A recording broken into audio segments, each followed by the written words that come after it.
हालत में देख मेरी नज़र उसके ऊपर से बिल्कुल हट ही नहीं रही थी। मैंने जल्दी से काम के बहाने अपने पति को बाहर भेज दिया। अब मुझसे बिल्कुल भी रहा नहीं जा रहा था। मैं जैसे ही बाथरूम में वापस आई, बाप रे, उसने तो सीधा मेरा नाम पूनम है और मैं 28 साल की हूँ।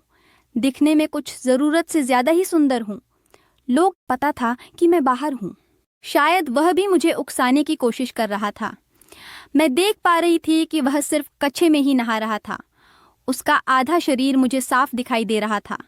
जैसे ही उसने देखा कि मैं उसे देख रही हूँ, उसने जल्दी से दरवाज़ा बंद कर लिया। ऐसा जताया जैसे उसे मालूम ही नहीं था कि मैं उसे देख रही हूँ।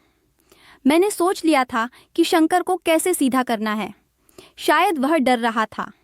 मेरे दिमाग में एक आइडिया आया कि क्यों ना मैं उसके बाथरूम का पानी बंद कर दूं। रात होते ही मैं छत पर गई और उसके बाथरूम के नल को घुमाकर बंद कर दिया। साथ ही बाथरूम वाले पाइप में हल्का सा कट लगा दिया, ताकि अगर किसी ने पूछा कि बाथरूम का नल ऊपर से किसने बंद किया है, तो मैं बता सकूं कि पाइप में से पानी बाहर आ रहा था। इसीलिए मैंने उसे बंद कर दिया। अब मैं सुबह होने का इंतज़ार करते करते सो गई। आज मैं जल्दी उठ गई थी और बाहर आकर शंकर के आने से पहले ही टहलने लगी।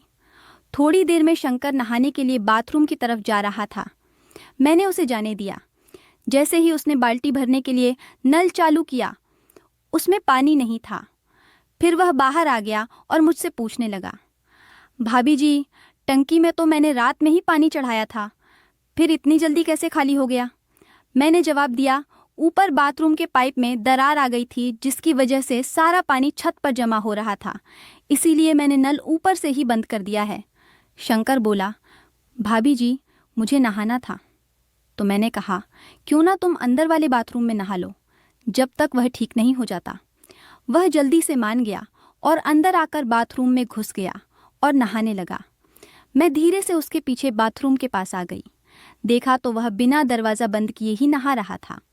शायद उसे आदत थी कि उसके बाथरूम में कुंडी नहीं थी, इसीलिए उसने कुंडी लगाना भूल गया होगा।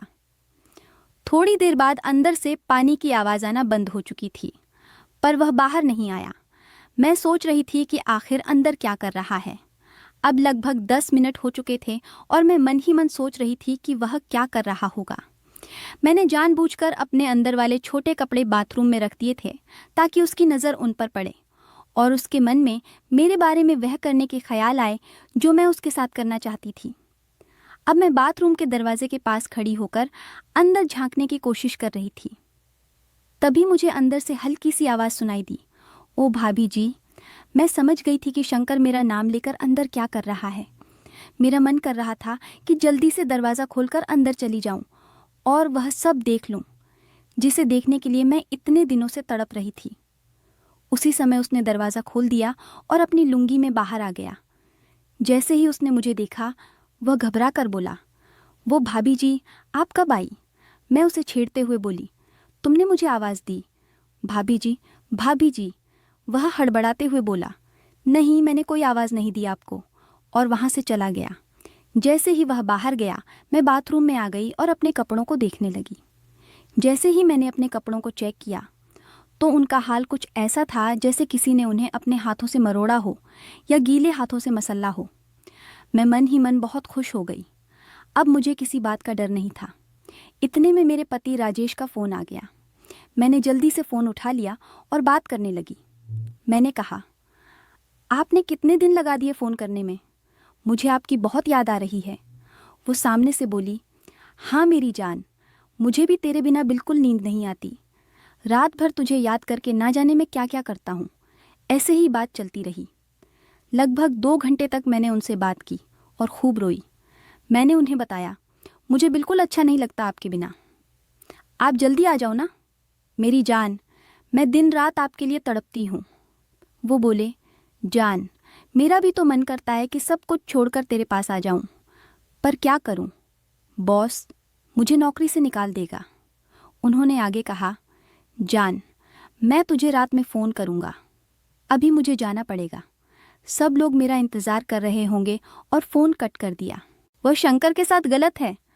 अगर मेरे पति को यह सब पता चल गया तो उनके मेरे ऊपर का विश्वास टूट जाएगा। ऐसा सोचते सोचते शाम हो गई। मैंने घर का सारा काम करके फ़ोन का इंतज़ार करना शुरू कर दिया। मैं सोच रही थी कि वह मुझे फ़ोन करेंगे। शाम ढलती जा रही थी, लेकिन फ़ोन अभी तक नहीं आया। राह देखते घर के सभी लोग मेरे सास ससुर सो गए थे, लेकिन